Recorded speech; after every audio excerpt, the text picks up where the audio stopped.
As I was working as a young doctor, I discovered that there were a lot of young people who were living with HIV and AIDS, who no one was really taking care of in terms of just their social needs, their emotional, psychological needs. Young people were really very isolated.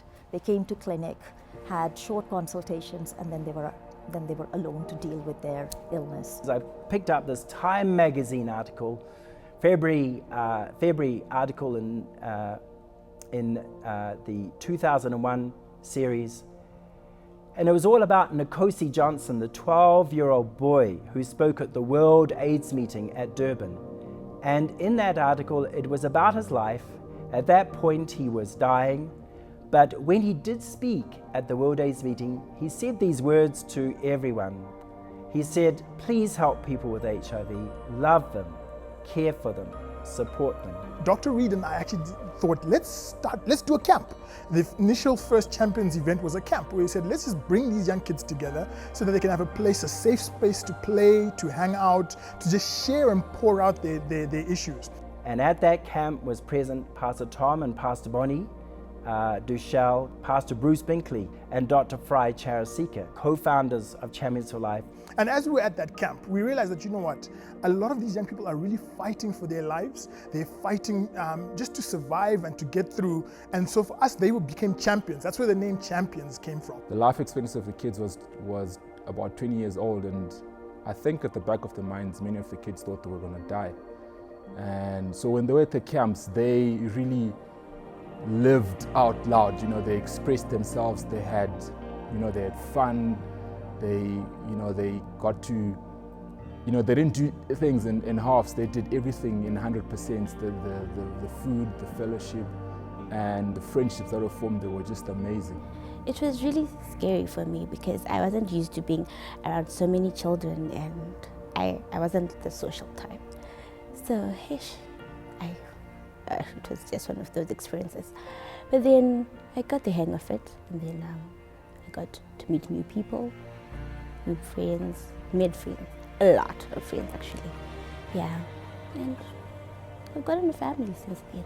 I never grew up with a father, and Champions has taught me the father and mother heart, and he's given me role models besides me that I can look up to as a father or as a mother. I've been given role models as brothers who I can also look up to when I need advice, when I'm in a hard time. From our first Champions camp, we've grown into 11 countries in sub-Saharan Africa. And that's amazing because now we're able to touch so many more young people's lives. When a champion first comes to a Champions for Life event, they are usually dealing with a lot of grief. They have low self-esteem. They are dealing with a lot of stigma around their communities. So in a sense, they have a low sense of self-worth, and they've lost their self-esteem, and they have no hope for their lives. They really think that they cannot be anything more than just being a child with HIV and AIDS. Our programs are structured to take each root at a time and to deal with these root psychosocial issues. One of the first things we deal with is that they're not defined by HIV, that they're special, that they're unique. It's not just a place where we come and meet, get lectured over things and we go, but it's a place where they create an environment where we can get a one-on-one together with our leaders and our peers as well. You're grounded. You're made into this person that really says, well, I want something out of my life. As much as it is not said all the time, but because you see the people that are around you, they influence you to do something about your life. It kind of pushes you to be someone in life.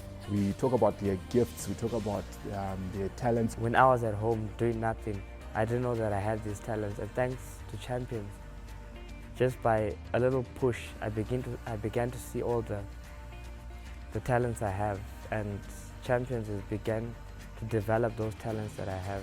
I remember going in front of people thinking, my God, I'm going to mess this up.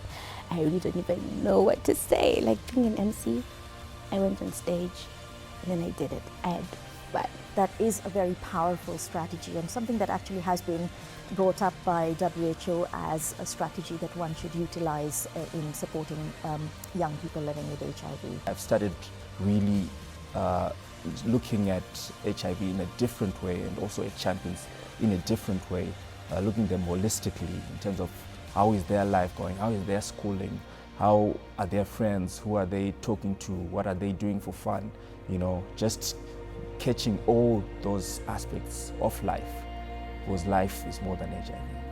I know of late, last year, a couple of champions graduated from university. People I have known for the past 9 years who came all, you know, all grieved and looking down upon themselves. But champions have given them hope and the future, and they've found, you know, their way in their careers, and now they have their self-esteem has been raised. I got the opportunity to be mentored by other people as a champion leader, as a woman.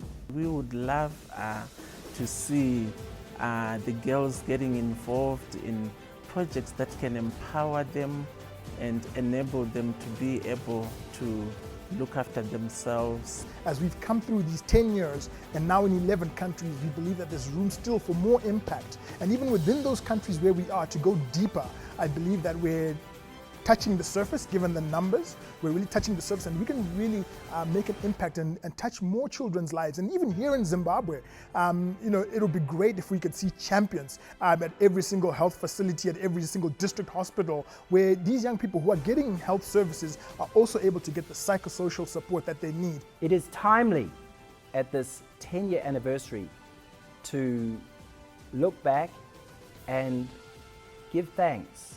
Thanks to God, and thanks to you all here, because all of you, in one way or another, have played a critical role in Champions. Champions for Life brings hope to the hopeless, and I'm glad to be part of it.